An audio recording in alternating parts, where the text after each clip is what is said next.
Hello everyone, welcome back. Welcome to our session of static GK. Right, మనం మా previous సెషన్లో కొన్ని books and authors గురించి చెప్పుకున్నాం. ఇవాళ సెషన్లో మనం ట్రాన్స్పోర్ట్ సిస్టమ్ దాని మీద ఉన్నటువంటి మేజర్ టాపిక్స్ కానీ మేజర్ క్వశ్చన్స్ కానీ ఇన్ డీటెయిల్ ఇవాళ ఈ సెషన్లో ఎక్స్ప్లెయిన్ చేసుకుందాం. ఇంకా ఫర్దర్ సెషన్స్లో వేరే టాపిక్స్ గురించి కూడా మనం డిస్కస్ చేద్దాం. These are very beneficial for your examination. ఏదైతే ఫస్ట్ జూన్ మీకు మెయిన్స్ ఎగ్జామినేషన్ ఉందో ఏపీ కానిస్టేబుల్ మెయిన్స్, వాళ్ళకి చాలా యూస్ఫుల్గా ఉంటుంది. కాబట్టి కొంచెం జాగ్రత్తగా వినండి. Transport system, which of the following ports have been developed as a satellite port to reduce pressure on Mumbai port? Mumbai ఓడరేవులో ఒత్తిడిని తగ్గించడానికి కింది వాటిలో ఏ ఓడరేవు శాటిలైట్ ఓడరేవుగా అభివృద్ధి చేశారు? దేనిని? ఏ ఓడరేవు అంటే ఏంటండి? పోర్ట్. ఏ పోర్ట్ని? జవహర్లాల్ నెహ్రూ పోర్ట్.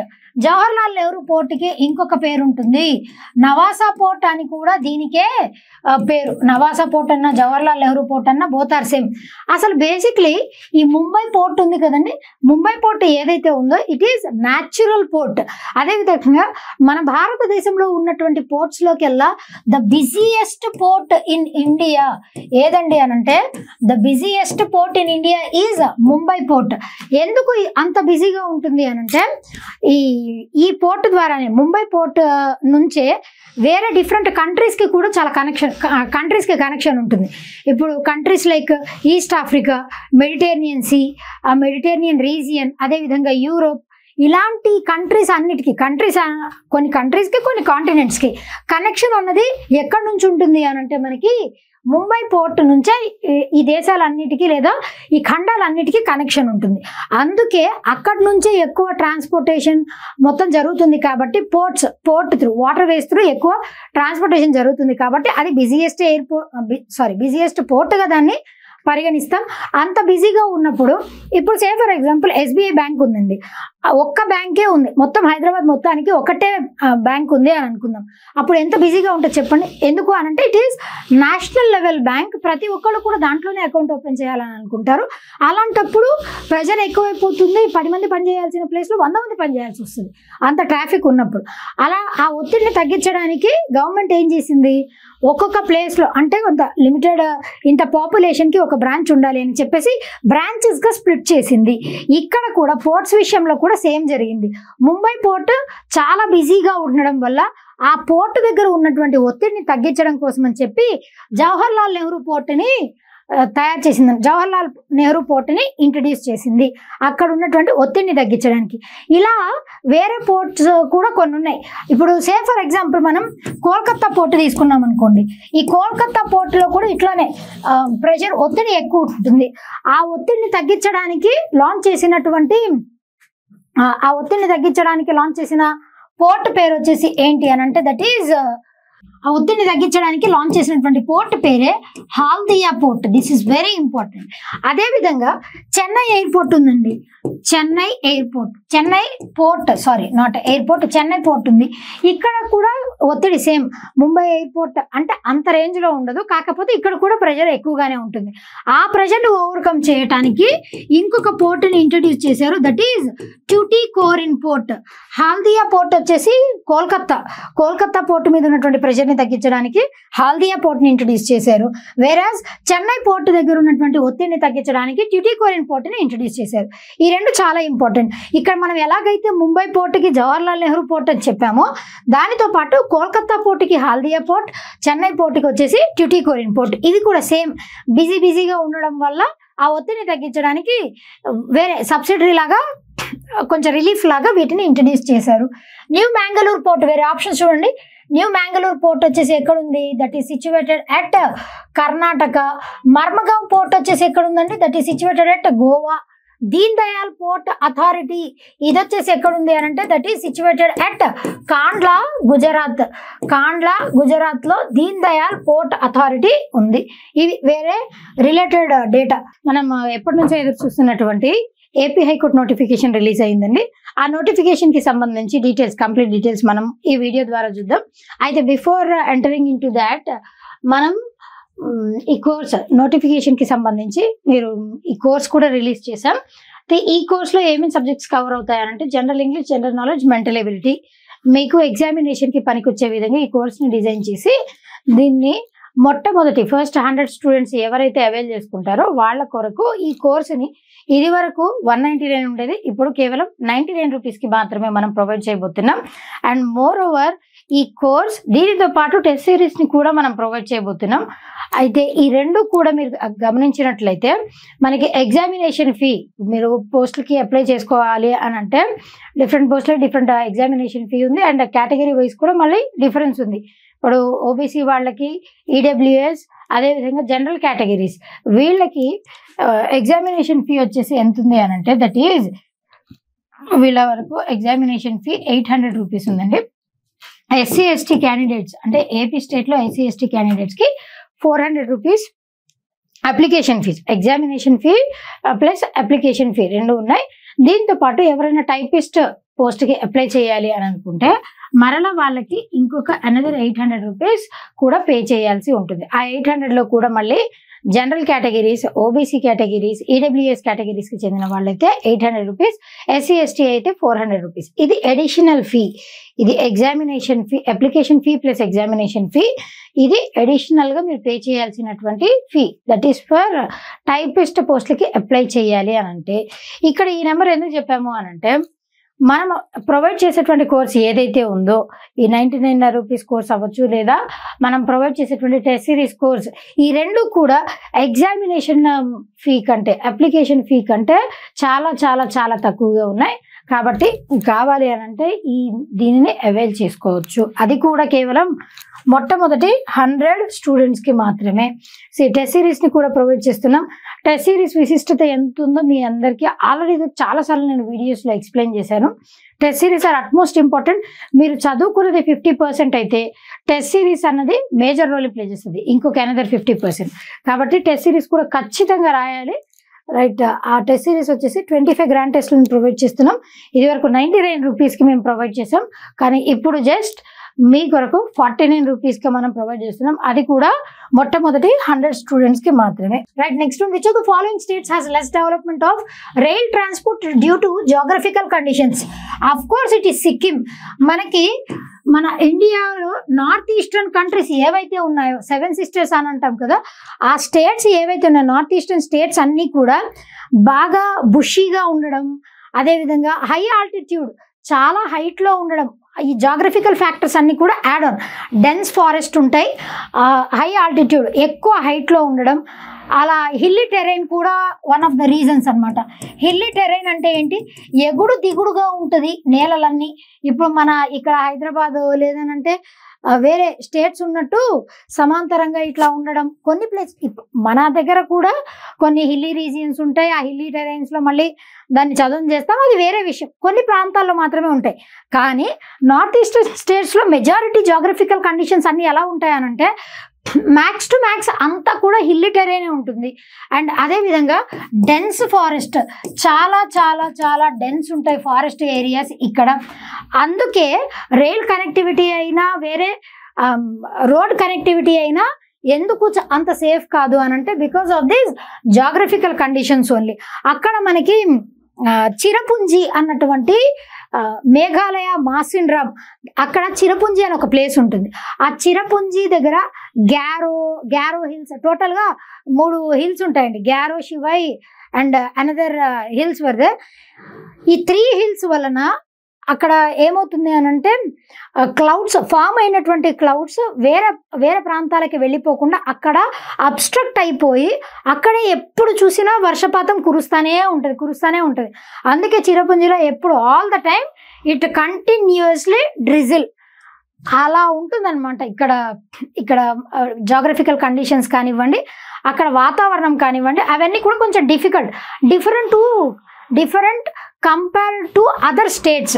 వేరే ప్రాంతాలు నార్త్ కానీ, సౌత్ కానీ, ఈస్ట్ కానీ, వెస్ట్ కానీ వీటన్నిటితో కంపేర్ చేస్తే నార్త్ ఈస్టర్న్ పార్ట్స్లో ఉన్నటువంటి ఎన్వైరన్మెంట్ కానీ, జాగ్రఫికల్ కండిషన్ కానీ, ఏరియాస్ కానీ అన్నీ కూడా కొంచెం క్వైట్ డిఫరెంట్ ఉంటాయి.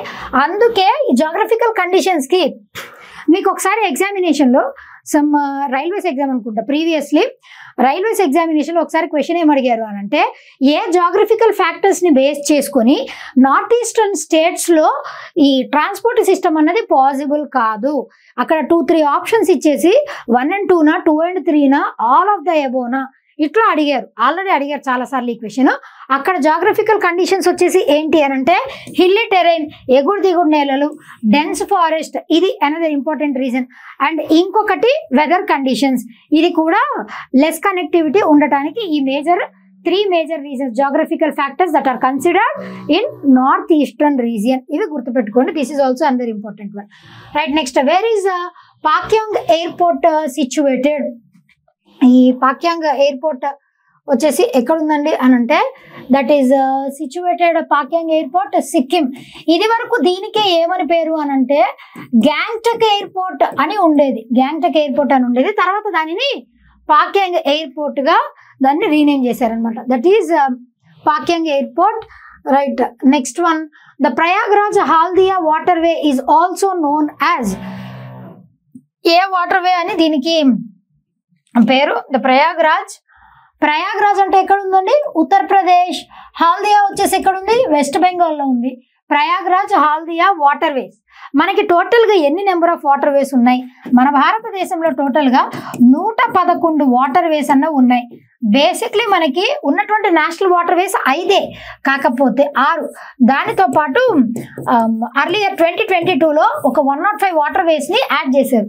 అవి ఇన్లాండ్ వాటర్ వేస్ మేజర్గా. ఎందుకు? ఇట్లానే ఈ ట్రాన్స్పోర్టేషన్ ఫెసిలిటీస్, ఒక ప్రాంతం నుంచి ఇంకొక ప్రాంతానికి ట్రాన్స్పోర్ట్ చేయడానికి, ఆ విషయంలో దీనిని ఇంట్రడ్యూస్ చేశారనమాట. 105 వాటర్ వేస్, టోటల్గా 111 వాటర్ వేస్ ఉన్నాయి.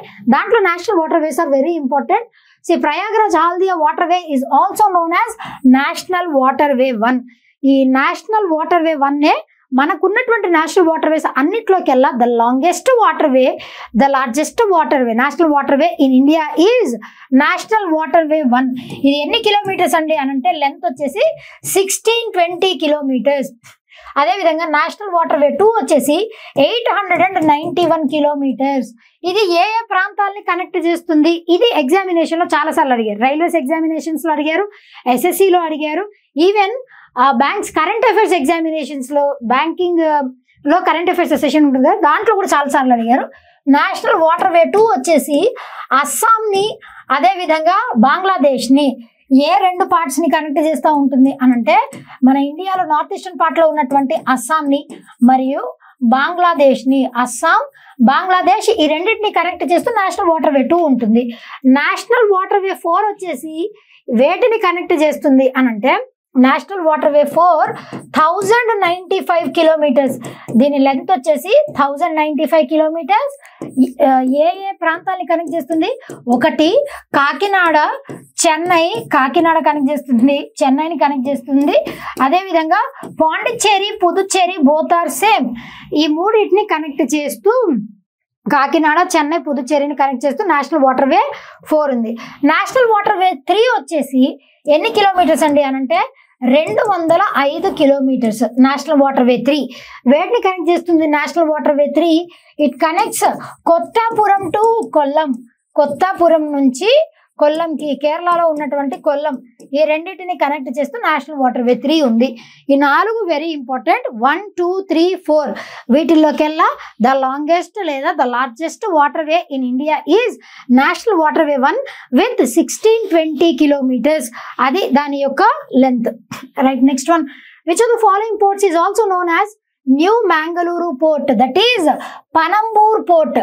మర్మగావ్ పోర్ట్ వచ్చేసి మనకి గోవాలో ఉంది.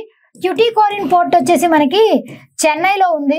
కాండ్లా పోర్ట్ వచ్చేసి ఇందాకే చెప్పుకున్నాం గుజరాత్లో ఉంది అని చెప్పి. ఇక్కడ Panambur port is also known as Mangaluru port. Mangaluru port వచ్చేసి ఎక్కడుందండి అని అంటే, that is situated at Karnataka. ఇందాక మనం జవహర్లాల్ నెహ్రూ పోర్ట్ గురించి చెప్పుకున్నాం కదండి. జవహర్లాల్ నెహ్రూ పోర్ట్ వచ్చేసి మన భారతదేశంలో ఉన్నటువంటి పోర్ట్స్లో largest container port. Natural port వచ్చేసి ఏది అని అంటే, that is Mumbai port. Jawaharlal Nehru port వచ్చేసి largest container port in India Jawaharlal Nehru port, largest container port. దాని తర్వాత ఈ చెన్నై పోర్ట్ ఏదైతే ఉందో, Chennai port second largest container port in India. Containers అంటే తెలుసు కదండి, ఇప్పుడు ఏదైనా వస్తువుని రవాణా చేయాలి అని అంటే పెద్ద పెద్ద కంటైనర్స్ యూజ్ చేస్తారు. ఆ కంటైనర్స్ వేటిలో పెడతారంటే కార్గో మీద పెట్టి ఒక ప్రాంతం నుంచి ఇంకొక ప్రాంతానికి ట్రాన్స్పోర్ట్ చేస్తూ ఉంటారు. అట్లా కంటైనర్స్ని క్యారీ చేసేటువంటి కంటైనర్స్ ట్రాన్స్ఫర్ చేసేటువంటి పోర్ట్స్లో లార్జెస్ట్ కంటైనర్ పోర్ట్ ఏది, మొదటి స్థానంలో ఏది ఉంది అని అంటే it is Jawaharlal Nehru port. రెండవ స్థానంలో ఏది ఉందండి అని అంటే ఇట్ ఈస్ చెన్నై పోర్ట్. ఇవి important, right. Next one, the southern most part of India is located in which state? Of course it is southern most part. Andhra Telangana మధ్యలోనే ఉంటాయి, కేరళ వచ్చేసి ఇటు సైడ్ ఉంటుంది, Tamil Nadu. It is southern most port ఎక్కడ ఉంది అని అంటే that is situated at Tamil Nadu. ఇందాక మనం చెప్పుకున్నాం Tuticorin port, Chennai airport, sorry Tuticorin port, Chennai port ఏదైతే ఉందో అది that is also one of the busiest ports in India. మన భారతదేశంలో ముంబై పోర్ట్ వచ్చేసి న్యాచురల్ పోర్ట్, అదేవిధంగా busiest port, first busiest port Mumbai port. దాన్ని రెడ్యూస్ చేయడానికి, ఆ బిజీని రెడ్యూస్ చేయడానికి మనం జవహర్లాల్ నెహ్రూ పోర్ట్ని కట్టించాం. అదేవిధంగా ఇక్కడ చెన్నై పోర్ట్ కూడా అట్లాంటిదే, బిజియెస్ట్ పోర్ట్. దాన్ని రెడ్యూస్ చేయడానికి, ఆ ప్రెషర్ని, ఒత్తిడిని తగ్గించడానికి ట్యూటికోరిన్ పోర్ట్ని కట్టించారు, ఎస్టాబ్లిష్ చేశారు. దాని తర్వాత ఇక్కడ సదరన్ మోస్ట్ పార్ట్ వచ్చేసి ఏంటంటే ఇట్ ఈస్ పోర్ట్ విషయంలో చెప్తున్నారు. అలా కాకుండా మనము స్టేట్స్ విషయానికి వచ్చేసరికి ఇక్కడ లాస్ట్ పార్ట్లో ఏముంటుంది, కన్యాకుమారి. అది కూడా it also come under Tamil Nadu only. కాబట్టి సదరన్ మోస్ట్ పార్ట్ అని లేదు, పోర్ట్ అంటే ఇట్ ఈస్ తమిళనాడు, అది కూడా Tuticorin port. Very important, right. Veer Savarkar international airport,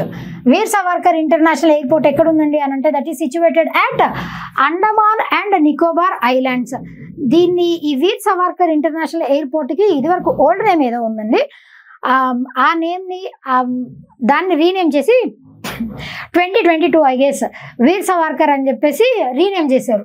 under which scheme అంటే ఉడాన్ స్కీమ్ ద్వారా.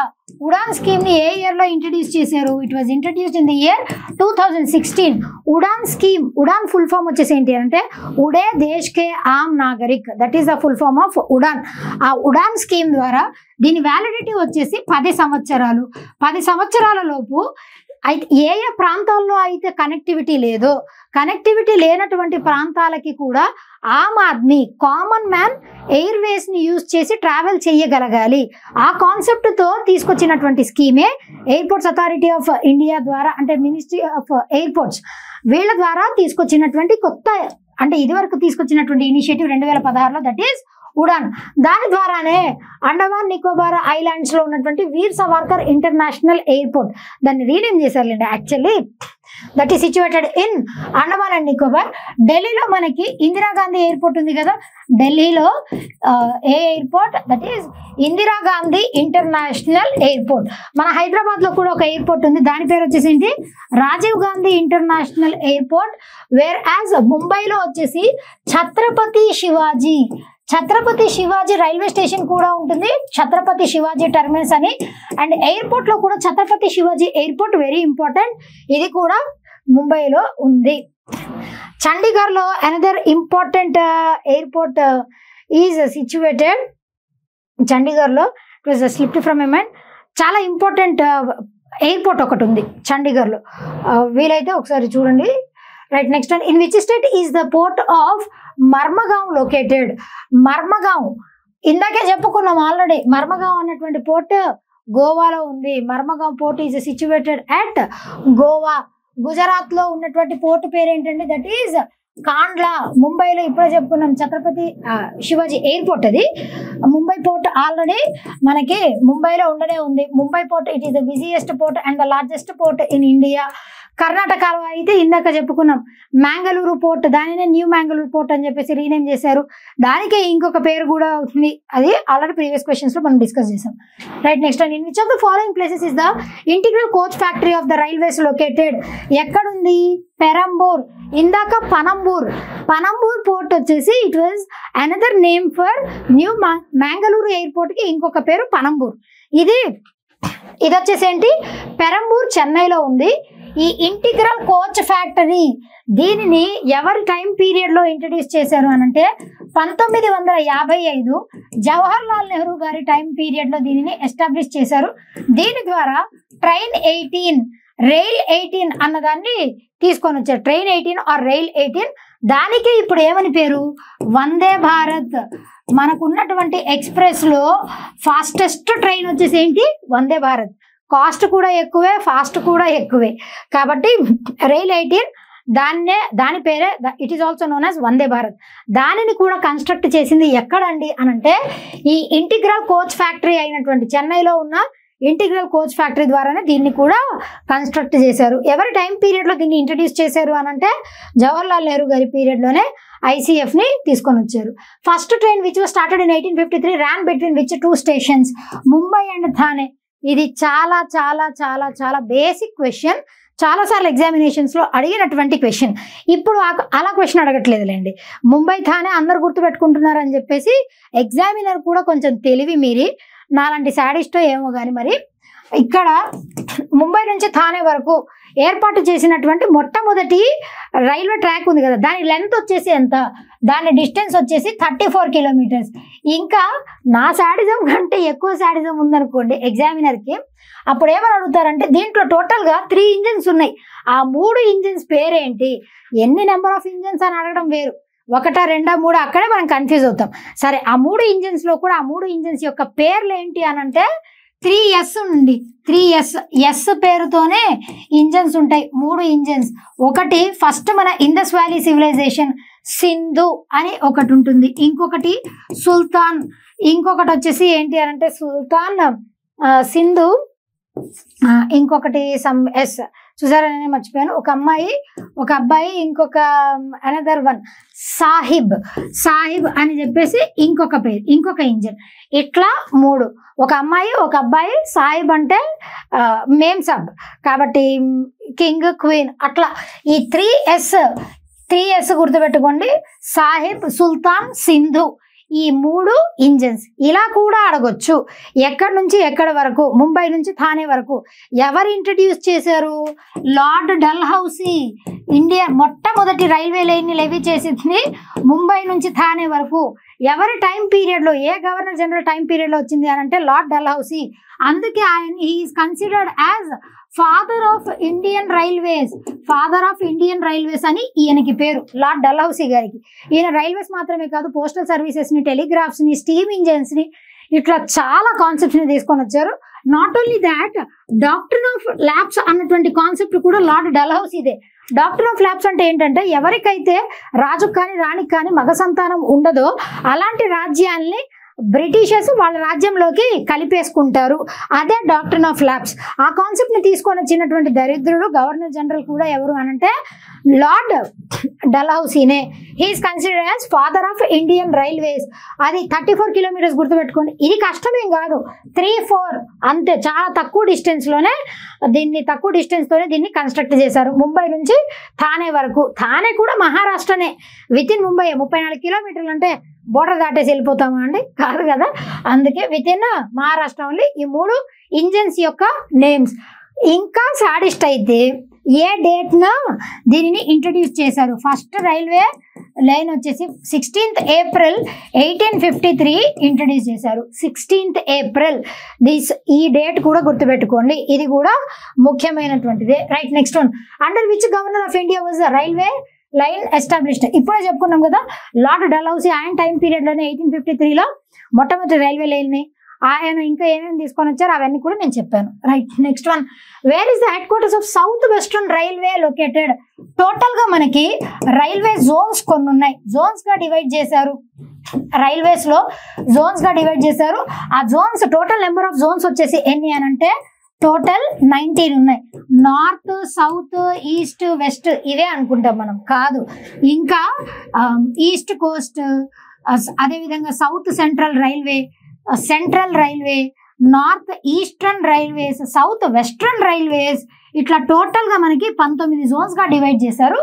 వాటిల్లోకెల్లా నార్త్ పార్ట్ వచ్చేసి నార్త్ రైల్వే జోన్, దీనికి హెడ్ క్వార్టర్స్ వచ్చేసి ఏంటి అని అంటే దట్ ఈజ్ న్యూఢిల్లీ. నార్త్ దానికి న్యూఢిల్లీ, సౌత్ దానికి చెన్నై, ఈస్ట్ దానికి వచ్చేసి కోల్కత్తా, ఈస్ట్ 1 కోల్కత్తా, వెస్ట్ 1 వచ్చేసి ముంబై. ఇవి మేజర్, అంటే మనకు ఉన్నటువంటి వాటిలో నార్త్, సౌత్, ఈస్ట్, వెస్ట్ అవి వాటి యొక్క head quarters New Delhi, Chennai, Kolkata, Mumbai. South central railway యొక్క జోన్ యొక్క హెడ్ క్వార్టర్స్ వచ్చేసేది మన Secunderabad is the head quarters of south central railway. ఇక్కడ సౌత్ వెస్ట్రన్ రైల్వే, దానికి south western railway Hubli Karnataka. And Chennai వచ్చేసి ఇప్పుడే చెప్పుకున్నాం కదా సౌత్. కోల్కతా వచ్చేసి east. Hubli head quarters of south western railway. ఇంకా వేరేవి కూడా ఉంటే చాలా ఇంపార్టెంట్, అవి కూడా మీరు ఒకసారి చూసుకోండి. Right. Which national highway connects Delhi and Kolkata via Varanasi? ఢిల్లీని కోల్కతాని వయా వారణాసి ఎన్నవ నేషనల్ హైవే కనెక్ట్ చేస్తుంది? టోటల్గా మనకి ఇక్కడ కొన్ని national highway Delhi and Kolkata, it is nothing but national highway 2. It connects Delhi, Kolkata. ఢిల్లీకి కోల్కతాకి మధ్యలో ఇంకా చాలా రీజియన్స్ ఉంటాయి కదండి. మనకి హర్యానా టచ్ అవుతుంది, అదేవిధంగా వెస్ట్ బెంగాల్ టచ్ అవుతుంది, చండీగఢ్, ఈ ప్రాంతాలన్నీ కూడా, జార్ఖండ్ కూడా టచ్ అవుతుంది. వీటన్నిటిని కనెక్ట్ చేస్తూ ఈ నేషనల్ హైవే 2 అన్నది ఉంది. నేషనల్ హైవే 1 ఏ 2 ప్రాంతాలని కనెక్ట్ చేస్తుంది. నేషనల్ హైవే 2 మనకు ఉన్నటువంటి హైవేస్ అన్నిట్లోకెల్లా లాంగెస్ట్ హైవే ఏది? National highway 44. ఇవన్నీ కూడా ముఖ్యమైన అంశాలు. Right. Next the national highway 1 connects Delhi నుంచి అమృత్సర్కి కనెక్ట్ చేస్తుంది. నేషనల్ హైవే 1 ఢిల్లీ నుంచి అమృత్సర్ ఎక్కడ ఉందండి? It is situated at Punjab. Golden temple కూడా మనకి ఎక్కడుంది? అమృత్సర్లోనే ఉంది.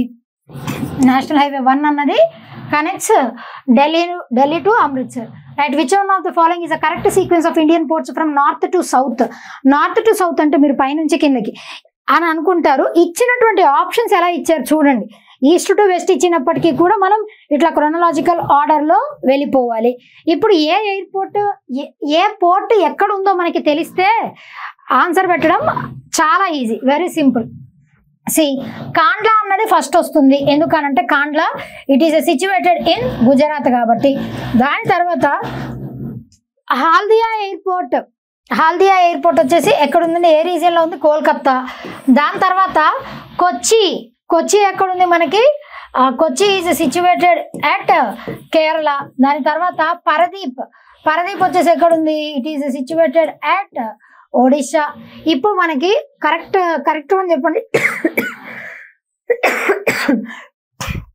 Excuse me. Gujarat, Kolkata, Kerala, Odisha. What is the correct sequence? It is Kandla, Haldia, Paradip, Kochi. అంతే కదా. ఇది north to south, that is the correct sequence. Kandla, Haldia, Paradip, Kochi. This is the correct chronological sequence. Right. Next one. Where is the headquarters of South Central Railway located? It is Secunderabad. Already చెప్పుకున్నాం కదా. ముంబైలో వచ్చేసి మనకి western railways ఉంది. నార్త్లో ఏముంది, సౌత్లో ఏముంది, ఈస్ట్లో ఏముంది, వెస్ట్లో ఏముంది, ఏ రైల్వే జోన్స్ ఉన్నాయి అవన్నీ దాని హెడ్ క్వార్టర్స్ ఇంపార్టెంట్, గుర్తుపెట్టుకోండి. Right. The national highway system is the responsibility of, ఎవరి రెస్పాన్సిబిలిటీ? ఖచ్చితంగా సెంట్రల్ గవర్నమెంట్ది. అయితే వీటిని ఎవరు కన్స్ట్రక్ట్ చేస్తారనంటే national highway authority of India వాళ్ళు ఒక యాక్ట్ ఉంటుంది, నేషనల్ హైవే యాక్ట్ ఉంటుంది. సమ్ 2005 or 2002 ఆ యాక్ట్ ద్వారా national highway authority of India వాళ్ళు ఈ రోడ్స్ ని కన్స్ట్రక్ట్ చేస్తారు. But it comes entirely under central government only. It is a సంస్థ అండి అని అంటే national highway authority of India. Which is the longest national highway in India? That is national highway 44. ఇది ఎక్కడి నుంచి ఎక్కడి వరకు అని అంటే అస్సాం నుంచి ఇట్ ఈస్ నేషనల్ హైవే 44 వచ్చేసి లెంత్ తక్కువే, కాకపోతే నేషనల్ హైవే 44 శ్రీనగర్ నుంచి కన్యాకుమారి వరకు కనెక్ట్ చేస్తూ ఉన్నటువంటి హైవే ఏదండి అని అంటే దట్ ఈస్ NH44. ఇక్కడ వేరే నేషనల్ హైవేస్ కూడా మెన్షన్ చేశాను, కావాలంటే మీరు స్క్రీన్ షాట్ తీసుకోండి, లేదంటే మీ దగ్గర కూడా ల్యూసెంట్ బుక్స్ ఉంటాయి, ఉన్నట్లయితే ఒకసారి క్రాస్ చెక్ చేసుకోండి. Which national highway connects Chennai and Visakhapatnam. చెన్నైని విశాఖపట్నంని ఏ నేషనల్ హైవే కనెక్ట్ చేస్తుంది అని అంటే that is Chennai Visakhapatnam is connected by national highway 4, 1 or 2 వేటిని కనెక్ట్ చేస్తే అది కూడా ఇచ్చాను. Right, last one, the golden quadrilateral project for the development of national highway was initiated by. ఎవరు స్టార్ట్ చేశారు? అటల్ బిహారీ వాజ్పేయి గారు 1999వ సంవత్సరంలో ఆయన ప్రైమ్ మినిస్టర్ గా అపాయింట్ అయ్యారు. దానికంటే ముందు కూడా అటల్ బిహారీ వాజ్పేయి గారు ప్రైమ్ మినిస్టర్ గా చాలా సంవత్సరాలు పనిచేశారు. అంటే ఒకసారి 1 year పనిచేశారు, తర్వాత మధ్యలో బ్రేక్ తీసుకొని మళ్ళీ పనిచేశారు, మళ్ళీ అపాయింట్ అయ్యారు అటల్ బిహారీ వాజ్పేయి గారు. ఆయన మరలా హయాంలోకి వచ్చిన తర్వాత గోల్డెన్ క్వాడ్రిలేటరల్ అంటే it connects 4 metropolitan cities. Quadrilateral అంటే 4 సైడ్స్ ఉంటాయి కదండి, ఇక్కడ కూడా గోల్డెన్ క్వాడ్రిలేటరల్ అంటే ఏంటి అని అంటే golden quadrilateral is a transport system which connects 4 metropolitan cities. Examination లో 4 మెట్రోపాలిటన్ సిటీస్ ఏంటి అని చాలా సార్లు అడిగారు. ఒకటి న్యూఢిల్లీ, ఇంకొకటి ముంబై, ఇంకొకటి చెన్నై, ఇంకొకటి కోల్కత్తా. ఈ 4 మెట్రోపాలిటన్ సిటీస్ ని కనెక్ట్ చేస్తూ గోల్డెన్ క్వాడ్రిలేటరల్ ఉంది. దీని ద్వారా ఏం జరుగుతుంది అని అంటే దీని ద్వారా వేరే దేశాలకి మనం ఏమైనా ట్రాన్స్పోర్టేషన్ చేయాలి అని అంటే మనకి చాలా సులభంగా అయిపోతుంది. అందుకే ఆ గోల్డెన్ క్వాడ్రిలేటరల్ కాన్సెప్ట్ ని మన అటల్ బిహారీ వాజ్పేయి గారు ఆయన హయాంలో దీనిని ఇంట్రడ్యూస్ చేశారు. ఏబి వాజ్పేయి గారు ఉన్నప్పుడు పోఖ్రాన్ 2 టెస్ట్ కూడా ఆయన టైం పీరియడ్ లోనే జరిగింది. వేరాజ్ పివి నరసింహారావు గారు he is from Telangana, but united Telugu రాష్ట్రాలు ఉన్నప్పుడు ఆయన ఏపీ రాష్ట్రానికి సీఎం గా పనిచేశారు. దాని తర్వాత ఇక్కడ నుంచి ప్రైమ్ మినిస్టర్ గా కూడా ఈయన వర్క్ చేశారు. ఆయన తీసుకొచ్చినటువంటి కాన్సెప్ట్ ఏంటి అని అంటే LPG reforms were the introduction of whom అని అంటే పివి నరసింహారావు గారు. ఐకే గుజరాల్ గారు కూడా ఈయన కూడా పనిచేశారు ప్రైమ్ మినిస్టర్ గా, కాకపోతే 1 year మాత్రమే పనిచేశారు. మన్మోహన్ సింగ్ గారు ఈయన ఫినాన్స్ మినిస్టర్ స్థాయి నుంచి ప్రైమ్ మినిస్టర్ స్థాయి వరకు ఎదిగినటువంటి ఒకే ఒక్క పర్సన్ ఎవరు అని అంటే finance minister to prime minister he is Manmohan Singh గారు. ఎల్పిజి రిఫార్మ్స్ ఏంటి అని అంటే liberalisation, privatisation, globalisation. These are 3 initiatives. అవి ఎల్పిజి రిఫార్మ్స్ అనమాట. ఆ LPG reforms were the introduction of PV Narasimha Rao గారు. అటల్ బిహారీ వాజ్పేయి గారు స్టార్ట్ చేసినటువంటి ఇనిషియేటివ్ ఏంటి అంటే గోల్డెన్ క్వాడ్రిలేటరల్. ఆ గోల్డెన్ క్వాడ్రిలేటరల్ ద్వారా ఏ సిటీస్ ని కనెక్ట్ చేస్తారంటే 4 metropolitan cities. Those are New Delhi, Mumbai, Chennai, Kolkata. ఇవి టుడేస్ ఇంపార్టెంట్ క్వశ్చన్స్. ఓకే, ఇవాళ సెషన్ లో మనం ట్రాన్స్పోర్ట్ సిస్టమ్ ని కవర్ చేసాం. ఇంకా ఫర్దర్ గా వేరే సెషన్స్ లో వేరే టాపిక్స్ ని కవర్ చేద్దాం. Until then keep watching your channel and thank you.